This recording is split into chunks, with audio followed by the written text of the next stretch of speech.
In this video, I'm going to talk about BNB, which is an asset that I really like, and share why it has performed well as why you might want to have it in your portfolio or even on your watch list. First of all, I'll share the price action of BNB since 2020. The lowest price that BNB hit in 2020 was $12. At the end of 2021, one BNB was exchanging hands at $671. In 2022, BNB had dropped to a price of about $226, and in 2023 October, the price of one BNB was about $213. In January of this year, BNB was exchanging hands at about $747 a BNB. It dropped to $533 in May, and its drop, which was about 25%, was much better than that of Ethereum, which dropped 70%, and other cryptocurrencies. It handled that chaotic period really well. And right now, it just crossed $1,000. It's gone up almost 100%. Why do I like BNB? It is a unique coin in the sense that it has roles in two related ecosystems, the Binance Exchange ecosystem and the Binance Smart Chain ecosystem. But I'd like to start with Binance. Binance is the largest exchange in the world. Its daily volume is about 15 billion US dollars. Bybit is a very distant second with a volume of about 2 billion, of about $3 billion. And Coinbase ranks third with a volume of about $2 billion. So already, because it is connected to the Binance exchange, that alone can drive demand for the asset. Binance does well, then BNB will do well. But within the Binance ecosystem, if you hold BNB and you stake it, you can earn rewards.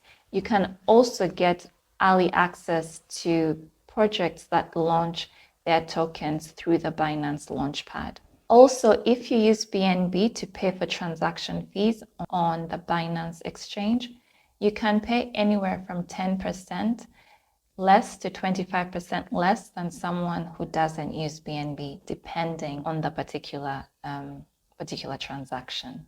Now, all these roles that it plays in the Binance ecosystem drive up demand for the coin.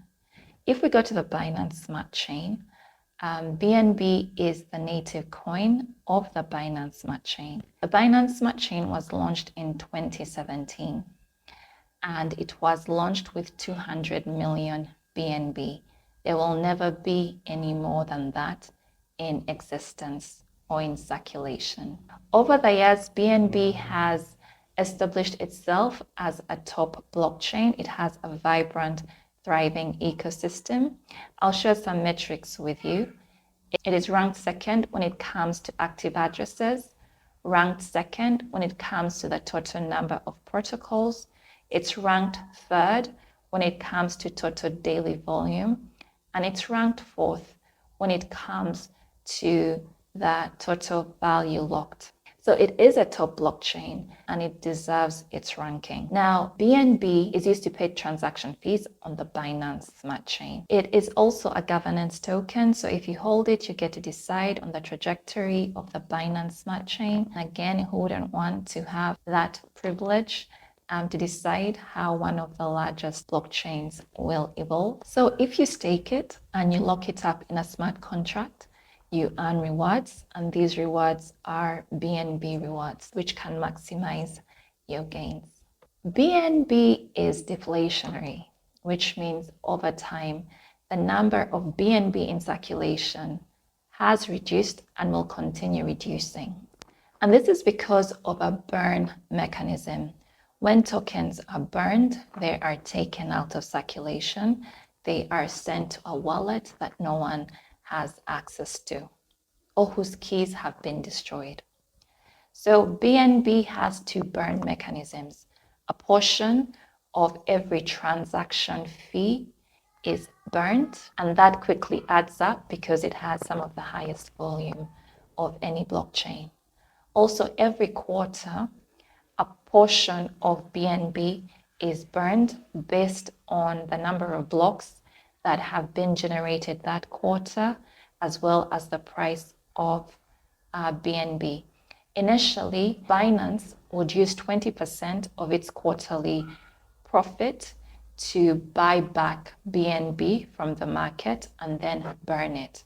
But it moved to an automated process for increased transparency. Because everything is on chain, you can see the history of the burns, both the real time and the quarterly burns, and you can also track the amount of BNB that is in that wallet where tokens that are taken out of circulation are sent. So there's a lot of transparency, at least for any activity that happens on chain. And so because of all these demand drivers, and also because of the ecosystems that it's associated with, which are thriving, the question is, how high can BNB go? In past bull cycles, the last 3 months of a bull cycle, and I am working with the hypothesis that the bull cycle ends in December or early January. The last 3 months are usually quite frothy. Assets experience rapid increases in price. There's so much exuberance. There's a lot of interest in the crypto market because prices are going up so quickly. If that pattern repeats itself this year, I think, honestly, BNB could go as high as 5x from where it is now. Of course, I don't have a crystal ball, and that's just what I feel could happen.